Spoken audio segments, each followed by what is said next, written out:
Back to I spicy delights.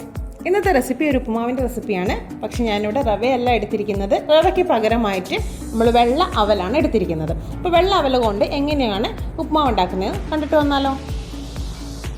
ചൂടായ പാനിലേക്ക് oil ഒഴിച്ചു കൊടുക്കാം. ഞാനിവിടെ എടുത്തിരിക്കുന്നത് സൺഫ്ലവർ ഓയിലാണ് കേട്ടോ. കടുക് ഇട്ട് കൊടുക്കാം. അത് പൊട്ടി വരുമ്പോൾ അതിലേക്ക് 1 ടീസ്പൂൺ ഉഴുന്നുപരിപ്പും കറിവേപ്പിലയും ചോപ്പ് ചെയ്ത് വെച്ചിട്ടുള്ള ഉള്ളിയും എരിവിന് ആവശ്യമായ പച്ചമുളകും ക്യാരറ്റ് ഇതുപോലെ ചെറുതായി ക്യൂബായി സ്ലൈസ് ചെയ്തതും ഇതെല്ലാം കൂടി ഇട്ടൊന്ന് ഒരു 5 മിനിറ്റ് വഴറ്റാം. ഇനി ഇതിലേക്ക് ആവശ്യത്തിനുള്ള ഉപ്പും കൂടി ചേർത്ത് കൊടുക്കാം. നമുക്ക് ഇതിലേക്ക് നട്ട്സൊക്കെ ആഡ് ചെയ്യാം കേട്ടോ. കാഷ്യൂ നട്ട്സ്, റേസിൻസ് അതൊക്കെ ആഡ് ചെയ്യാം. ഞാനിതിൽ കുറച്ച് പീനട്ട് ഒന്ന് ആഡ് ചെയ്ത് കൊടുക്കുന്നുണ്ട്.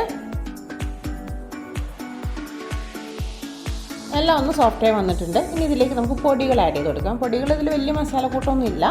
1/4 ടീസ്പൂൺ മഞ്ഞൾപ്പൊടി, 1 നുള്ള് മുളക് പൊടി. പൊടികളുടെ പച്ചമണം മാറുന്നവരെ ഒന്ന് വഴറ്റി കൊടുക്കാം. ഇനി ഇതിലേക്ക് ചേർക്കേണ്ടത് നമ്മുടെ പോഹ അല്ലെങ്കിൽ നമ്മുടെ വെള്ളവൽ. ഇത് കഴുകി വെള്ളത്തിൽ കുതിർത്ത് വെച്ചതാണ് കേട്ടോ. ഇത് ഇതിലേക്കൊന്ന് ചേർത്ത് നന്നായിട്ടൊന്ന് മിക്സ് ചെയ്ത് കൊടുക്കാം.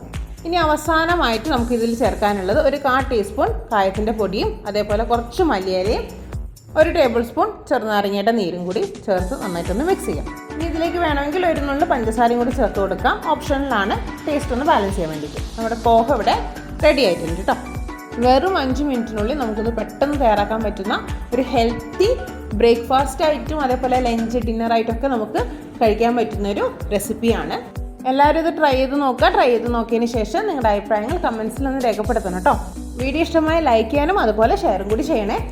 എൻ്റെ ചാനൽ ആദ്യമായി കാണുന്നവരാണെങ്കിൽ സബ്സ്ക്രൈബ് ബട്ടൺ ഒന്ന് ക്ലിക്ക് ചെയ്താൽ ഇതുപോലത്തെ ഈസി പിസി റെസിപ്പികൾ നിങ്ങൾക്ക് വീണ്ടും കിട്ടുന്നതാണ്. അടുത്ത വീഡിയോയിൽ പുതിയ റെസിപ്പിയുമായി നമുക്ക് വീണ്ടും കാണാം. ബൈ.